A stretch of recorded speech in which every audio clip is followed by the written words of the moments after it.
मित्रांनो, स्टार प्रवाहाच्या लग्नानंतर होईलच प्रेम मालिकेचा एक अत्यंत भावुक आणि थरारक नवीन प्रोमो समोर आला आहे। आयुष्यात कधीही खोटं न बोलणारी नंदिनी आता खूप मोठ्या संकटात सापडलेली आहे। नवीन प्रोमो मध्ये नंदिनी रडताना दिसतीये। ती स्वतःशीच बोलतीये की जी नंदिनी खोटं कधीच बोललेली नाही ती आज काव्या आणि संपूर्ण घरच्यांपासून इतकं मोठं सत्य लपवत आहे।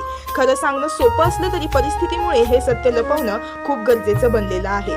नंदिनीने देवासमोर एकच प्रार्थना केली आहे की काव्याची डिलिव्हरी सुरक्षित पार पडू दे। यानंतर नंदिनीने जीवाला एक मोठा शब्द दिला आहे। ती म्हणाली, योग्य वेळ येताच मी संपूर्ण घरच्यांच्या पायावर डोकं ठेवून नाक घासून माफी मागेन। यावर जीवा तिला साथ देत म्हणाला, फक्त तू नाही तर आपण दोघं माफी मागू।